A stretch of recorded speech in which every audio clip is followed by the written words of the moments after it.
दिल्ली का भोली भटियारी महल। भारत की राजधानी दिल्ली में एक ऐसा महल है जिसे लोग भूतिया मानते हैं। भोली भटियारी का महल, जो कि दिल्ली के सेंट्रल रिज फॉरेस्ट एरिया में मौजूद है। कई लोगों ने वहाँ अजीबोगरीब चीजें एक्सपीरियंस की हैं। कई लोगों ने वहाँ एक सफेद साड़ी पहने एक अजीब सी दिखने वाली औरत को देखा है, बल्कि कुछ लोगों ने अजीब सी काली परछाइयों को भी देखा है। कभी किसी के चीखने की आवाजें, तो कभी हवा का एकदम से रुक जाना, जिससे कई लोगों को वहाँ सांस लेने में तकलीफ भी हुई है। कई लोग मानते हैं कि यहाँ एक रानी की आत्मा भटकती है। भोली भटियारी के महल के सिक्योरिटी के लिए भी वहाँ आज तक कभी कोई भी गार्ड रात में टिक नहीं पाया है। रोज शाम होते ही वहाँ पुलिस बैरिकेडिंग करना शुरू कर देती है। किसी का भी वहाँ अंधेरा होने के बाद जाना मना है। लेकिन अर्पित और उसके दोस्त कार्तिक और शिखर उस महल के बारे में कुछ नहीं जानते थे। वो तीनों हर संडे अपनी साइकिल्स लेकर शाम को साइकिलिंग राइड्स पर जाया करते थे। उन्होंने अपनी साइकिल्स पर लगभग पूरी दिल्ली घूम ली थी। पर एक संडे शाम वो दिल्ली के सेंट्रल रिज वाली रोड पर साइकिल चलाते चलाते एक अजीब सी सुनसान सी जगह पर पहुंच गए थे। अर्पित को वहाँ एक पुराना महल दिखा, तो वो वहीं रुक गया और उस महल को बड़े ध्यान से देखने लगा। अर्पित को देखकर कार्तिक और शिखर भी वहाँ रुक गए। उस महल के पास ठंडी हवा चल रही थी। पसीनों में तर तीनों दोस्त वहीं रुक गए और वहीं आराम करने लगे। अर्पित को वो पुराना महल बड़ा अच्छा लग रहा था, तो वो उसके अंदर चला गया। कार्तिक और शिखर वहीं बाहर खड़े महल के साथ अपनी फोटोज खींचने लगे। कार्तिक ने जैसे ही शिखर की फोटो खींची, शिखर को बुरी तरह खांसी शुरू हो गई। कार्तिक ने शिखर को पानी दिया और अपने फोन को देखने लगा। उसे फोन के कैमरा में खींची गई फोटो में दिखा कि कोई काली सी परछाई शिखर के गले को दबा रही थी। ये देखकर कार्तिक घबरा उठा। उसने जैसे ही ये बात शिखर को बताने के लिए अपना सर उठाया, उसने देखा कि शिखर वहाँ कहीं नहीं था। तभी कार्तिक को महल के अंदर से अर्पित के चीखने की आवाज आई। कार्तिक भागा भागा महल के अंदर चला गया। शाम ढल रही थी और अंधेरा होने आया था। उस महल के आसपास सिर्फ जंगल था और बड़ी बड़ी दीवारें। गिद्ध भी चारों तरफ मंडरा रहे थे। ऐसे में अर्पित और शिखर दोनों का ही अचानक गायब हो जाना कार्तिक को डरा रहा था। पर कार्तिक को अभी भी नहीं पता था कि वो दिल्ली के भोली भटियारी महल में था, जिसे लोग भूत महल भी कहते थे। कार्तिक सहमा हुआ उस महल के अंदर अर्पित और शिखर को ढूंढ रहा था। अर्पित, अर्पित, शिखर। उसने कई बार दोनों को आवाजें लगाई, पर सामने से कोई जवाब नहीं आया। तभी अचानक उसे किसी के रोने की आवाज आई। वो उस आवाज के पीछे गया तो उसने देखा कि एक बूढ़ी औरत वहाँ एक कोने में बैठकर सिसकियां भर रही थी। उसका चेहरा उसकी शॉल से ढका हुआ था। उस बूढ़ी औरत का हुलिया देखकर कार्तिक की जान निकले जा रही थी। फिर भी हिम्मत करके जब उसने उस बूढ़ी औरत से पूछा कि क्या उसने उसके दोस्तों को वहाँ से गुजरते हुए देखा है, तो उस बूढ़ी औरत ने हाथ के इशारे से उसे महल के और अंदर भेज दिया। कार्तिक जब अंदर गया तो उसने देखा कि अर्पित वहीं खड़ा है। अर्पित एक नजर टिकाए सामने देख रहा था। ऐसा लग रहा था कि जैसे अर्पित किसी के वश में हो। कार्तिक ने उसे जोरों से हिलाया, लेकिन तब भी अर्पित सामने ही देखे जा रहा था। कार्तिक ने जब ध्यान से सामने देखा तो उसे सामने एक छत सी दिखी और उस छत पर एक औरत। वो औरत किसी रानी से कम नहीं लग रही थी और वो इधर से उधर भटक रही थी। लेकिन तभी वो औरत चलते चलते रुकी और अपनी गर्दन घुमाकर कार्तिक की तरफ देखने लगी। कार्तिक भी अर्पित की तरह ही सुन्न पड़ गया और वो औरत हवा में उड़ती हुई उन दोनों की तरफ आने लगी। अचानक से शिखर वहां आ गया और उसने देखा कि कार्तिक और अर्पित दोनों को ही फिट्स यानी दौरे पड़ रहे हैं। शिखर को वो औरत नहीं दिख रही थी। उसने तुरंत ही अर्पित और कार्तिक पर पानी डाला और उन्हें जोरों से हिलाया। तब जाकर कार्तिक और अर्पित को होश आया। दोनों इतना डरे हुए थे कि उनके मुंह से एक आवाज भी नहीं निकल रही थी। शिखर ने बताया कि उसे पास में एक बहुत खूबसूरत मोर दिखा था, तो वो उसे देखने चला गया और जब वो वापस आया तो उसे कार्तिक और अर्पित की चीखें सुनाई दी। अब तीनों बस उस महल के अंदर से निकलना चाहते थे। वो तेजी से बाहर की ओर भागे और दरवाजे पर वो बूढ़ी औरत अभी भी खड़ी थी। अचानक उसका शॉल नीचे गिर गया और उसका ढका हुआ चेहरा अब तीनों के सामने था। बूढ़ी औरत किसी चुड़ैल की तरह दिख रही थी। उन तीनों लड़कों के रोंगटे खड़े हो गए और वो बुढ़िया धीरे धीरे उनके पास आने लगी। वो तीनों लड़के डरकर पीछे मुड़े तो वो रानी जैसी दिखने वाली औरत भी उनके करीब आ रही थी। तीनों मदद के लिए जोरों से चिल्लाने लगे। बाहर पुलिस वाले जब बैरिकेडिंग के लिए आए तो उन्हें 3 साइकिल बाहर खड़ी हुई दिखी।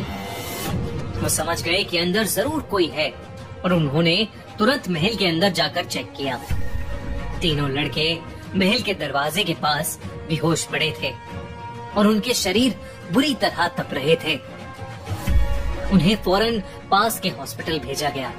जब उन्हें होश आया तो उन्हें कुछ भी याद नहीं था कि उस बूढ़ी औरत को देखने के बाद उनके साथ क्या हुआ। कहानियों की माने तो शायद वो रानी जैसी दिखने वाली औरत फिरोज शाह तुगलक की रानी थी, जिसे राजा ने उस महल में नजरबंद कर दिया था। और वो बूढ़ी औरत शायद एक औरत थी जो रास्ता भटक कर इस महल में पनाह लेने आई थी। कहते हैं दोनों ने ही इस महल के अंदर अपना दम तोड़ दिया था। और हाँ, आपको क्या लगता है, क्या आप भूली भटियारी के महल में जाना चाहेंगे? हमें कमेंट्स में जरूर बताएं। एक पॉपुलर फैशन इंस्टीट्यूट के फेस्ट की कल्चरल नाइट चल रही थी।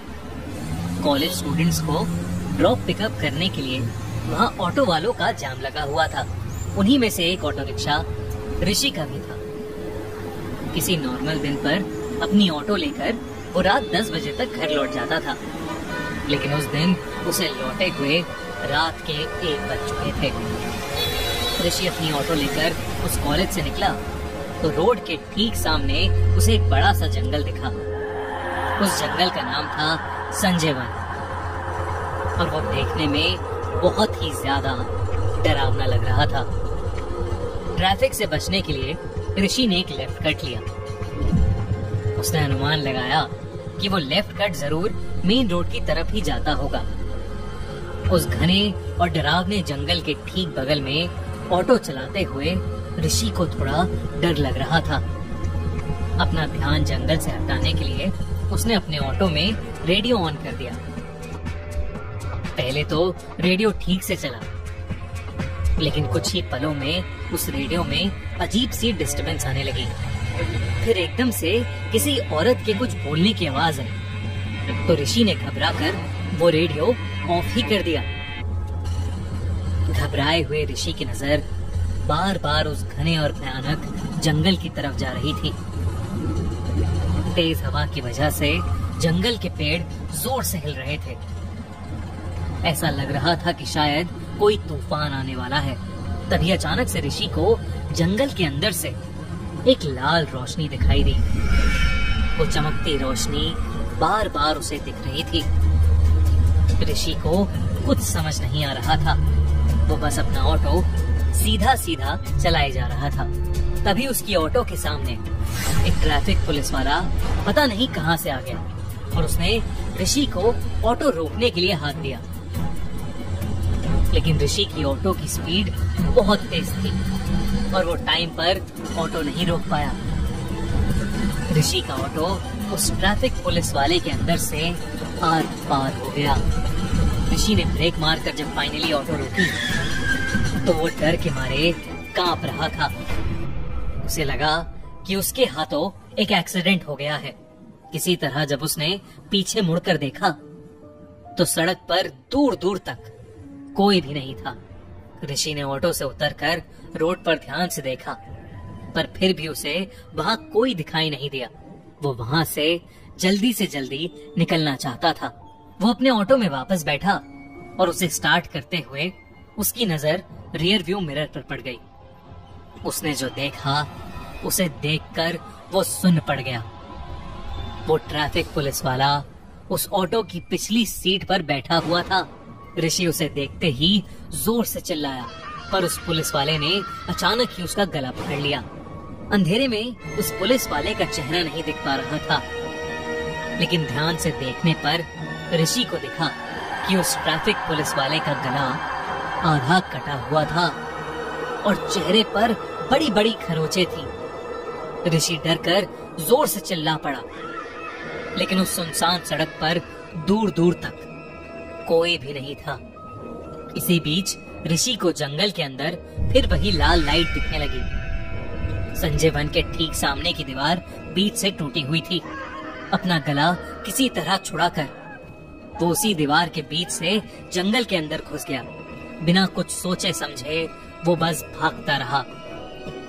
कुछ देर बाद जब वो रुका तो उसने देखा कि वो जंगल के बहुत अंदर आ चुका था। चारों तरफ बस घने पेड़ होने की वजह से उसे बाहर जाने का रास्ता भी नहीं दिख रहा था।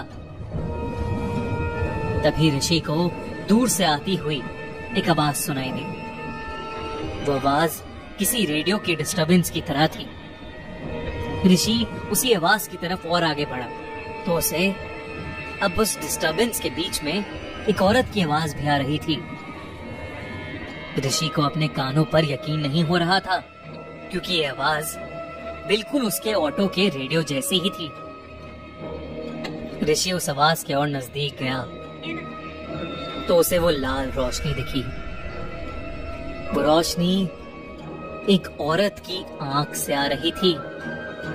एक औरत जो अपने हाथों में एक पुराना सा रेडियो लिए पेड़ के ऊपर बैठी रो रही थी। ऋषि उसे देखकर बहुत ज्यादा डर गया। उसने सोचा कि वहां से चुपचाप चले जाना ही बेहतर है, लेकिन तभी उसका पैर जंगल की एक सूखी टहनी पर पड़ गया और टहनी टूटने की आवाज पूरे जंगल में गूंज उठी। उस आवाज को सुनते ही उस औरत की नजरें सीधा ऋषि पर पड़ी और उसका चेहरा देखकर ऋषि की रूह कांप गई। उसके चेहरे पर भी बहुत सारे कट्स लगे हुए थे और उसकी आंखें खून सी लाल चमक रही थीं। वो चीखती हुई सीधा उस पेड़ से नीचे कूद आई। ऋषि ये देखते ही वहां से उल्टे कदम भागने लगा और वो चुड़ैल भी उसके पीछे जानवर की तरह भाग रही थी। भागते भागते ऋषि को बाहर एक बिल्डिंग दिखाई दी।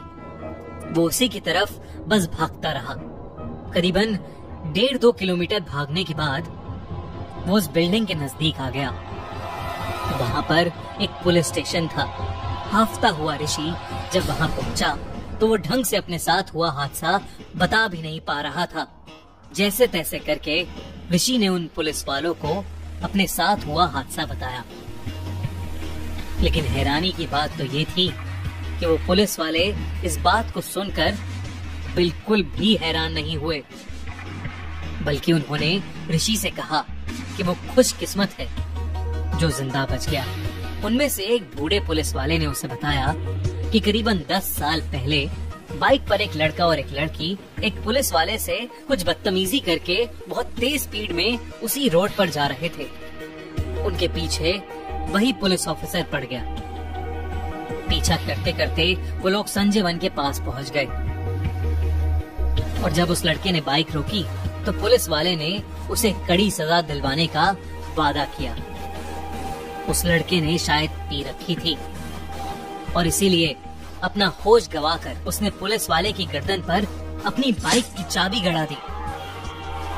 उस पुलिस वाले की गर्दन पर एक गहरा कट लग गया और उसकी गर्दन से बहुत सारा खून बहने लगा, जिसकी वजह से वो पुलिस वाला अधमरा सा हो गया। पुलिस वाले को ऐसी हालत में देख वो लड़का सिटपटा गया और उस लड़की को छोड़कर वहां से अपनी बाइक पर भाग गया। उस लड़की के हाथ में सिर्फ उसका एक पुराना रेडियो था। उस रात उस लड़की का क्या हुआ ये कोई नहीं जानता, पर आज भी कहते हैं कि उस पुलिस वाले और लड़की की आत्मा उसी जगह पर भटकती रहती है। फिर ये सब सुनकर ऋषि के पैरों तले जमीन खिसक गई। उसने शुक्र मनाया कि वो बाल बाल बच गया और उसने तय किया कि वो अब कभी भी संजय वन के आसपास भी नहीं भटकेगा।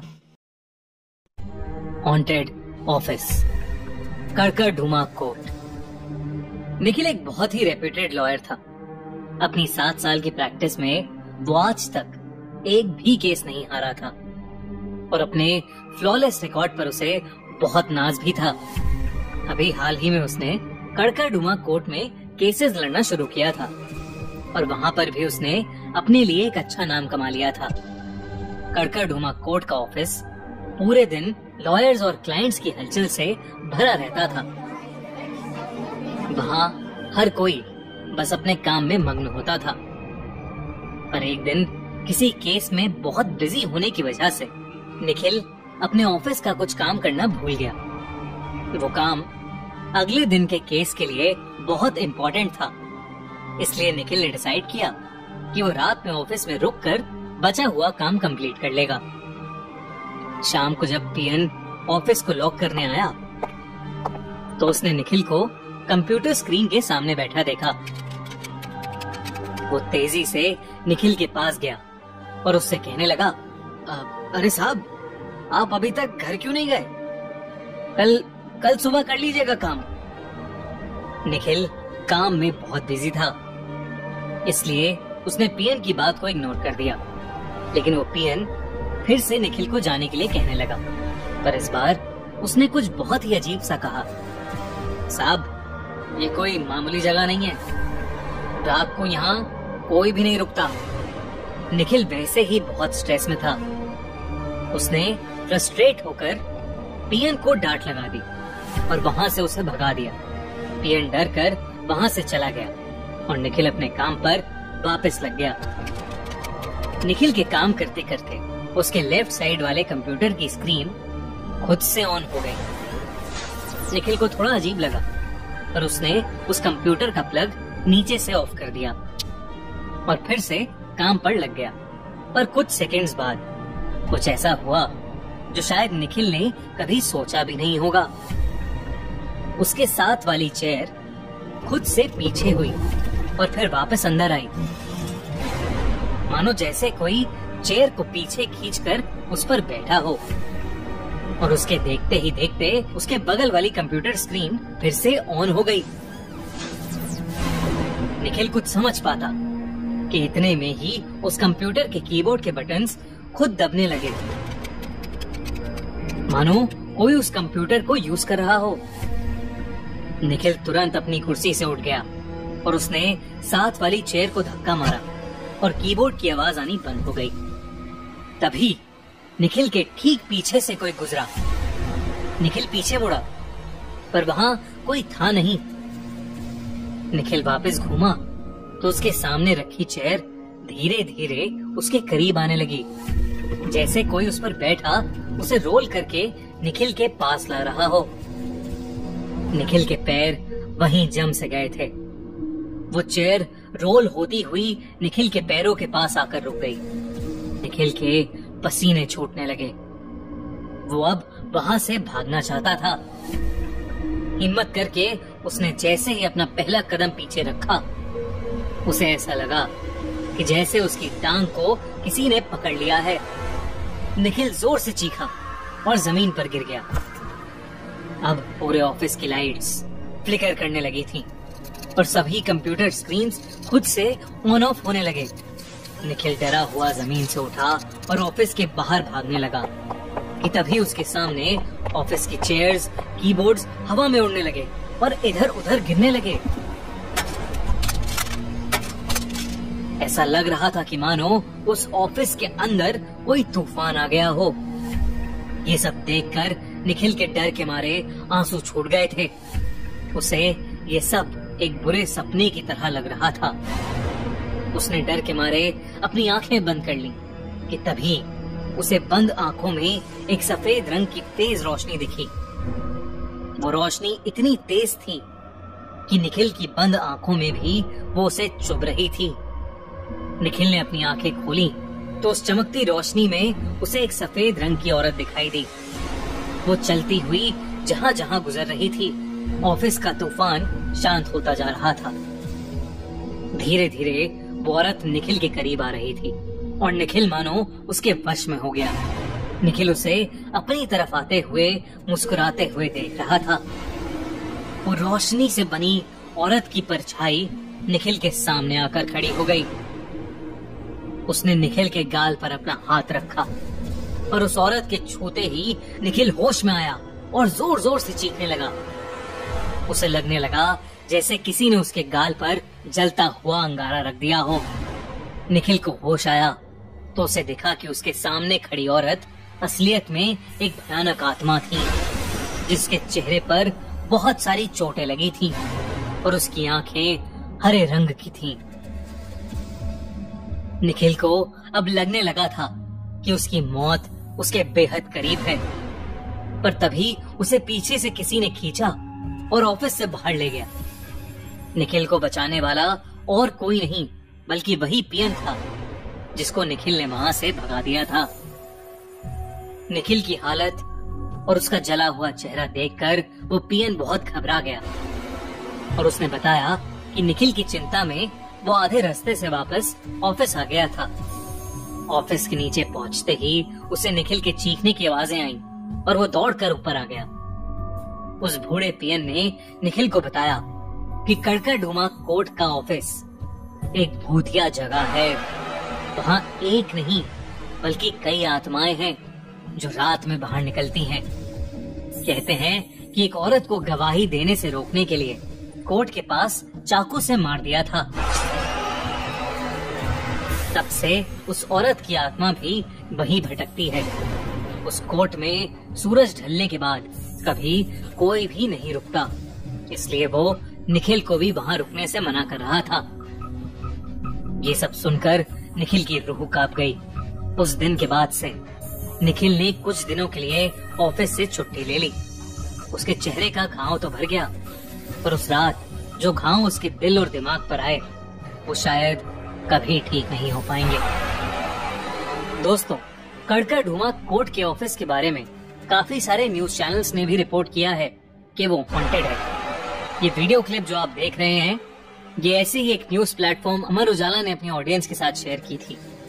है ना ये क्लिप दिल दहला देने वाली? क्या आप ऐसे ऑफिस में काम कर सकते हैं? इंडिया की कैपिटल दिल्ली में इतिहास के कई राज छुपे हैं। उन्हीं में से एक है अग्रसेन की बावली। 103 सीढ़ी गहरा इंडिया का सबसे मशहूर कुआं, जहां कई सालों पहले पानी को स्टोर किया जाता था, पर अब ये जगह सूखी पड़ गई है और चमगादड़ों और कबूतरों का घर बन चुकी है। आमिर खान की फिल्म पीके की शूट के बाद ये जगह काफी पॉपुलर हो गई और काफी टूरिस्ट बावली देखने जाते हैं। हालांकि कई लोग ऐसे भी हैं जो अग्रसेन की बावली को हॉन्टेड मानते हैं और यहाँ जाने की सलाह किसी को नहीं देते। उन्हीं में से एक है आकाश, जो एक बॉलीवुड फिल्म की प्रोडक्शन संभाल रहा था और शूट से पहले ये जगह देखने आया था। क्योंकि 6 बजे ये जगह पब्लिक के लिए बंद हो जाती है, आकाश दिल्ली अथॉरिटीज की स्पेशल परमिशन लेकर 2003 की एक रात अपने कैमरामैन के साथ इस जगह का मुआयना करने यहाँ आया। अग्रसेन की बावली में एक अजीब सी शांति थी और दूर दूर तक वहाँ कोई नहीं था। पत्थर की दीवारों से गूंजती हुई चमगादड़ों की आवाज इस जगह को और डरावना बना रही थी। बावली के निचले हिस्से में बहुत अंधेरा था, पर आकाश ने कैमरामैन को बोला कि शूट के लिए जरूरी है कि हर एंगल से उस बावली की फोटो ली जाए, और इसीलिए उन दोनों ने बावली में और नीचे जाने का सोचा। जैसे जैसे वो सीढ़ियों से नीचे जा रहे थे, वैसे वैसे ठंड बढ़ती जा रही थी और बाहर की सारी आवाजें धीमी होती जा रही थीं। उनको बस उनके चलने की गूंज सुनाई दे रही थी।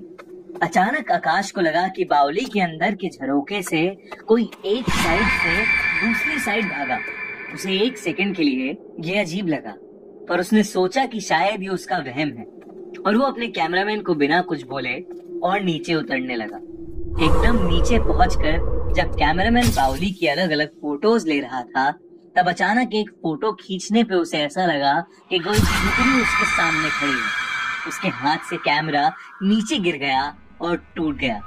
जब कैमरामैन ने आकाश को ये बात बताई, तब आकाश थोड़ा घबरा गया। उसे लगने लगा कि बावली में अब ज्यादा देर रुकना ठीक नहीं है, पर क्योंकि कैमरा टूट गया था तो उसने फोन में एक आध फोटोज लेकर वहां से जल्दी से निकलने का तय किया। जैसे ही उसने फोन का कैमरा ऑन किया, उसने कैमरे में एक चुड़ैल को देखा जो सीढ़ियों से अपने हाथों के बल उतर रही थी। ये देखकर वो सुन पड़ गया। कैमरामैन ने जब देखा कि आकाश का चेहरा पीला पड़ रहा है, वो तुरंत आकाश को लेके अग्रसेन की बावली से निकल गया। पूरी रात वो दोनों डर के मारे नहीं सोए। जब उन्होंने कैमरा ठीक कराया और उसके अंदर की फोटोज देखी, तो उन सारी फोटोज पर कुछ धुंधली सी परछाई थी। जब ये बात आकाश ने अपने प्रोडक्शन हेड को बताई, तब उसने आकाश की बात नहीं मानी और अपने दूसरे असिस्टेंट को फोटोज लाने भेज दिया, जिसके साथ ऐसा कुछ भी नहीं हुआ। आपको क्या लगता है, अग्रसेन की बावली में भूत है या नहीं? आज जो कहानी मैं आपको बताने वाला हूँ, वो मेरे दिल्ली में रह रहे एक अंकल के साथ हुई एक सच्ची घटना पर बेस्ड है। 2012 दिवाली के शुभ उत्सव पर मेरे अंकल सुनील के साथ कुछ ऐसा अशुभ हुआ जिसकी वजह से वो उस दिवाली को कभी याद नहीं रखना चाहते। पूरा दिल्ली दिवाली की रोशनी में चमक रहा था। सुनील ने भी अपने परिवार के साथ इस उत्सव को खूब जम के सेलिब्रेट किया, और उनको ऑफिस के काम से अर्जेंटली अहमदाबाद जाना था और देर रात में 4 बजे की फ्लाइट बुक थी। एयरपोर्ट पर जाने के लिए उनको दिल्ली कैंट रोड से जाना था। कहते हैं दिल्ली कैंट एरिया इंडिया की सबसे हॉन्टेड जगहों में से एक है, पर ना ही वो भानगढ़ की तरह कोई खंडर है और ना ही उस जगह का कोई डरावना इतिहास है, बल्कि ये एरिया शहर के बीचों बीच किसी भी आम कॉलोनी की तरह ही है। और तो और ये इंडियन आर्मी ऑफिशियल्स का घर भी है, पर फिर भी इस एरिया को काफी भयानक माना जाता है। सुनील को इसी एरिया से निकलकर एयरपोर्ट जाना था। ऊपर से दिवाली की रात अमावस की रात होती है और कहा जाता है कि इस रात भूत प्रेत की ताकत दुगनी हो जाती है। पर सुनील का इस रास्ते पर काफी आना जाना था और उन्होंने कभी ऐसा कुछ महसूस नहीं किया जिससे उन्हें डर लगे। रात के 2 बज रहे थे जब सुनील अपनी बाइक को लेकर टैक्सी में एयरपोर्ट की ओर निकले। दिल्ली कैंट रोड के आते ही कुछ ही देर में सुनील को रोड के कोने पर खड़ी सफेद साड़ी में एक औरत दिखी जो अपने हाथ के इशारे से लिफ्ट मांग रही थी। सुनील ने सोचा कि इतनी देर रात ये औरत इस सुनसान रास्ते पर क्यों खड़ी है, और उन्होंने ड्राइवर को गाड़ी रोकने के लिए बोला। टैक्सी ड्राइवर ने औरत के पास जाकर गाड़ी रोकी और सुनील ने उससे बोला, हम एयरपोर्ट तक जा रहे हैं, आइए हम आपको छोड़ देते हैं। उस औरत ने कोई जवाब नहीं दिया। वो नीचे मुंह करके खड़ी थी और उसके खुले बालों से उसका पूरा चेहरा ढका हुआ था। सुनील ने फिर बोला, घबराइए मत, हम आपको आगे तक छोड़ देंगे। उस औरत ने फिर से कोई जवाब नहीं दिया। तभी साथ बैठी सुनील की वाइफ को एक अजीब सी घबराहट शुरू हो गई और उनको चक्कर आने लगा। वो हाँफते हाँफते बोली, सुनील सुनील चलो यहाँ से, प्लीज चलो यहाँ से। सुनील ने बगल में देखा तो उनकी वाइफ का चेहरा सफेद पड़ गया था। उन्हें अब लगा कि जरूर कुछ गड़बड़ है और उन्होंने ड्राइवर को गाड़ी स्टार्ट करने के लिए बोला, और वो ड्राइवर उस औरत की तरफ देख रहा था और उसे किसी चीज का कोई होश नहीं था। अभी उस औरत ने अपना मुंह उठा के सुनील को देखा। सुनील ने उस औरत का भयानक चेहरा देखते ही ड्राइवर को जोर से हिलाया और चीखा, ड्राइवर गाड़ी भगा। ड्राइवर होश में आया और उसने तेजी से गाड़ी को आगे बढ़ाया। खिड़की के बाहर वही औरत गाड़ी के साथ हवा में भाग रही थी। सुनील ये देख के बहुत ही ज्यादा डर गए थे और पूरी तरह पसीने पसीने हो गए। सुनील की गाड़ी की स्पीड 100 किलोमीटर पर आवर से ऊपर होगी, लेकिन वो उनका पीछा ही नहीं छोड़ रही थी। दिल्ली कैंट से बाहर निकलते ही उनकी गाड़ी का एक्सीडेंट हो गया। सुनील की आंख अगले दिन हॉस्पिटल में खुली। उनको मालूम हुआ कि उनकी वाइफ कोमा में चली गई है और उस ड्राइवर की एक्सीडेंट होते ही मौत हो गई थी। करीब 4 महीने बाद उनकी वाइफ कोमा से बाहर निकली और अब दोनों ने वापस अपनी नॉर्मल जिंदगी जीना शुरू करा। मगर उस दिन से लेकर आज तक सुनील दिवाली नहीं मनाते और उस दिल्ली कैंट